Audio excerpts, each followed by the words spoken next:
Hi, I'm Debbie, and welcome to Divine Destiny with Debbie. Today we're reading for May 16th, 17th, 18th, and 19th, Monday through Thursday.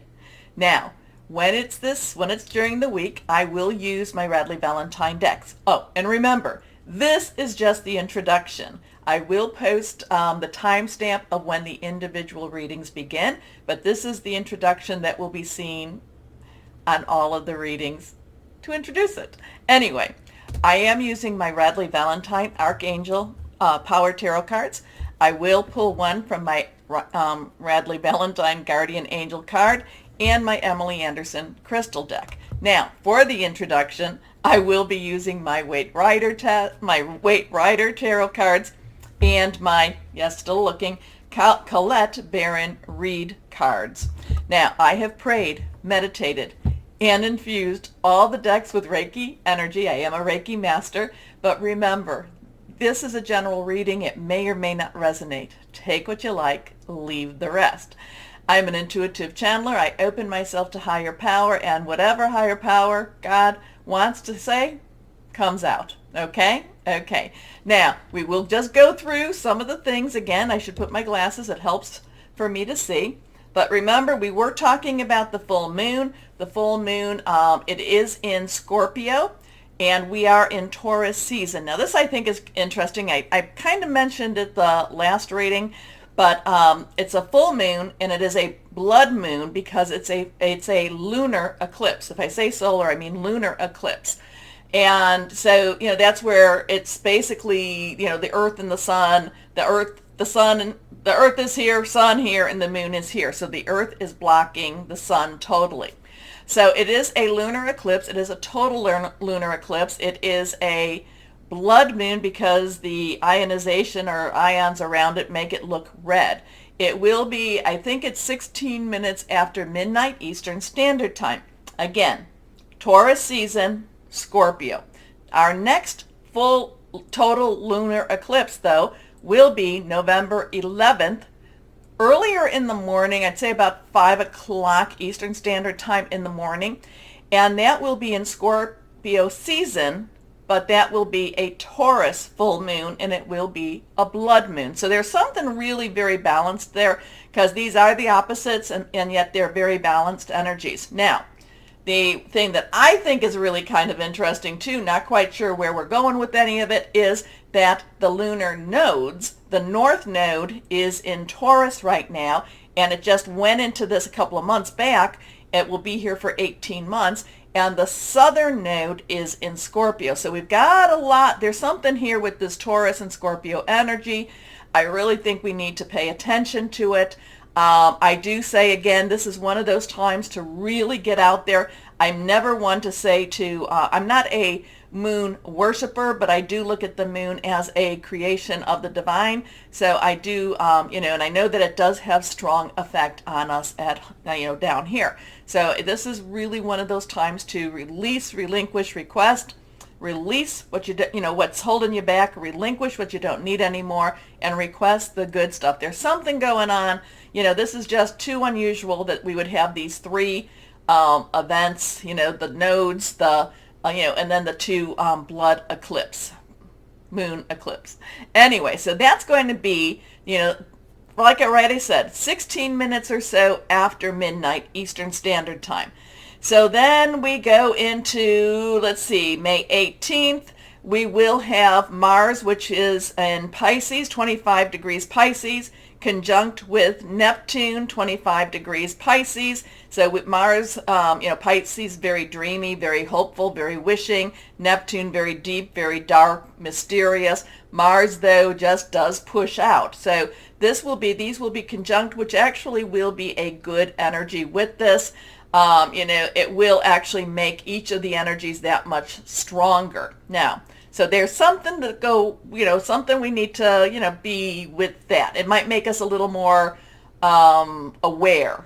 I think it might make us more aware. Anyway, the 19th, though, we have Taurus trine the Sun, 28 degrees, Taurus trining with Pluto, 28 degrees Capricorn. So Taurus is very grounded energy. It's very much getting to work energy. Pluto, remember, is that the planet of destruction and rebirth. Remember, there's always that rebirth. These are trining, so that in itself will not be a bad energy. It actually will be working together.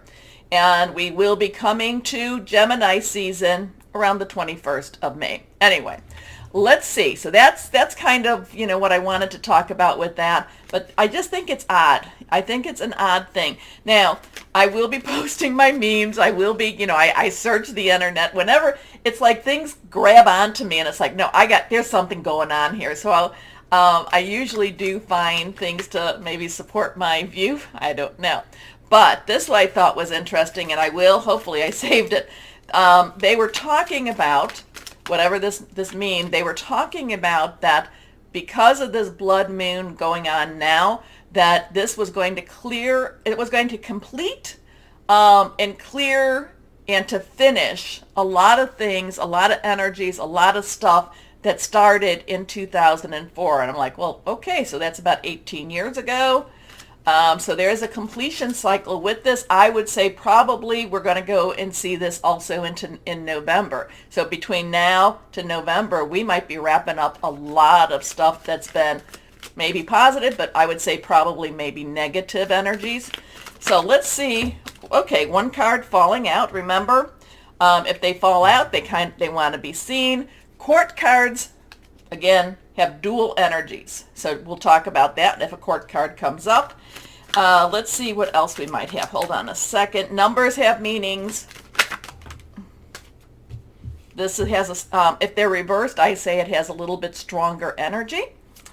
And of course, the pentacles, air, rods, wands, and cups all, do relate, astrologically also. So let's see what we've got. Let's go ahead. Higher power. What's going on in the universe? What do we need to know with the universe? What do you want with this? I'm getting kind of an unveiling energy. Things are kind of lifting. I should just try not to interpret too much, but I felt the word unveiling happening. So we could be, the veils are lifting. Let's see what we've got here. Anyway, first card here. Okay, now, interesting because we have rods and wands, rods or wands. This is fire energy. This is our Aries. Remember, Jupiter is in Aries right now. Really pushing forward, making dreams happen, going to work and doing what needs to be done. Okay, so it's Aries, it's Leo, and it's also Sagittarius. All of these are fire energies. There is, it's very consuming, it's very burning, it's very committed energy. So we have a seven of rods, 7 of wands, 7 to me, divine number, divine energy, divine umbrella. And when I say divine umbrella, it's no matter what does happen, we're covered. We're covered, and whatever the outcome will be, even if it's hard on us, it will actually be for the betterment of us. So this is a one that just basically says, it's kind of like the 9 of rods, but we haven't been beaten down like the 9. But this is, again, defending yourself. This is, again, standing firm, not giving up. And, I kind of think, it looks like person has a little bit of ground. Maybe it's elevated. These people are definitely on a lower level than him. And I really think that it's something, and he's also in a higher ground. And, whenever I'm reading cards, they all say something a little bit different. But it does feel like this person that's holding his ground, he's on a higher level. He's on a higher ground. And, it does feel like he's, like the people that are on the lower ground, the lower vibrations maybe, are trying to just keep after him.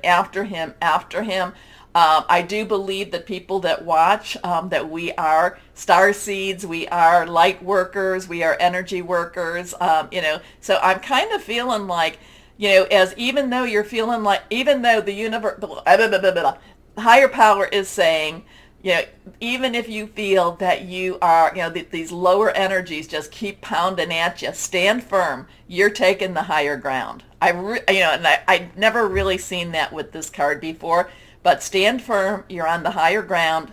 you're doing what you need, what you're supposed to be doing. Now we have this one reversed.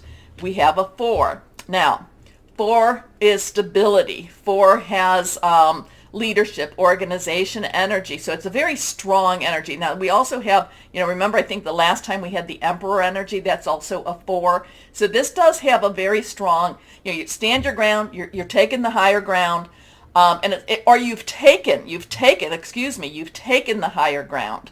You are on higher ground. There is these people in the lower ground, the lower vibrations, but you are on the higher ground. You own the higher ground. You have the higher ground. You might have to defend it, but this is yours, okay? And there's a celebratory energy with the 4 of Wands, rods. It just basically is this is where you're supposed to be. This is what you're supposed to be doing. There's a marriage of some sort or something that kind of appears like a marriage, a joining together, a celebration type, but it basically is, for the week, the energies are very struggle, but you've taken the higher ground. You own the higher ground. This is, again, celebration. This is, very positive. Be committed. Know that you're taking the higher ground. Okay, anyway, let's go on. And now we come to, and we are in Mercury retrograde. And if you've been following me, Mercury retrograde to me is a time when things are put to right, or the universal higher power energies are trying to put things to right. Part of why I say trying is because a lot of times we get in the way, okay? And higher power is a respecter of persons, and if we say no, we say no. So this is where events happen that are trying to be put right, okay? And this is the Empress. I talked about the Emperor 2 seconds ago.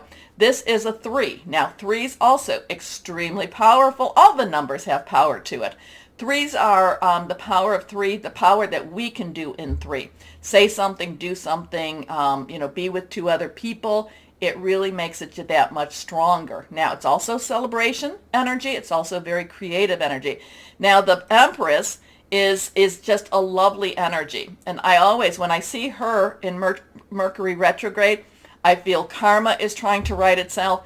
I look at her as the divine feminine energy of higher power. And, there's always, a little bit, she's interesting because she's so creative that she does need a little bit of that organization. She does need a little bit, she doesn't really, but there's just so much that she brings, okay?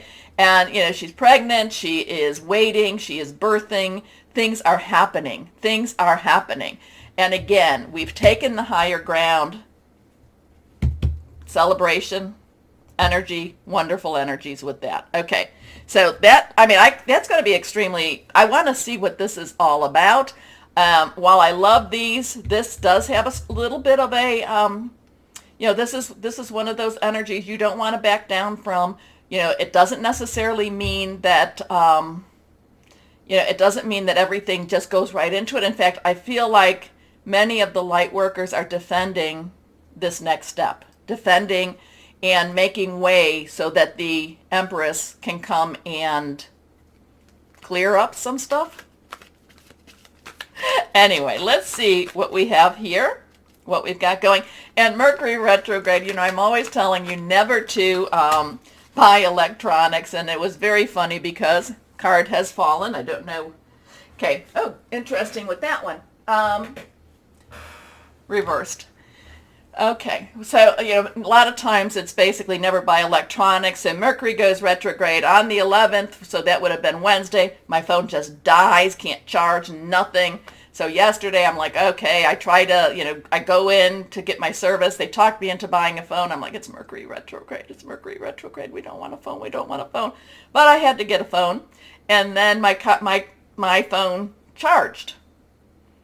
So just interesting stuff. I know. That's TMI. Anyway, so what we have here now, so now what we have here is again reversed. This is the Page of Air. So like I said, court cards have dual energies. Like pages have the underlying energy is earth. So that would be your Taurus, your Virgo, your Capricorn energy. So that's very work-oriented, home-oriented, tangible energy-oriented. It's doing what you need to do, make your money energy. Now, Knights underlying would be your fire energy that we've talked about. Queen's underlying energy would be your water energy, your Cancer, Pisces, Scorpio, fluid, emotional, and then King's underlying energy would be your air, and that would be your Aquarius, your Gemini, your Libra energy, your thought processes, a lot of your communications, also hearing news, okay, making plans, be, very strategic type of energy here too. So we have the page of air. So the page is, like I said, underlying has that earth energy, so it could have that Taurus type of energy, getting things done. The page is also very, very enthusiastic and wants to just jump right in.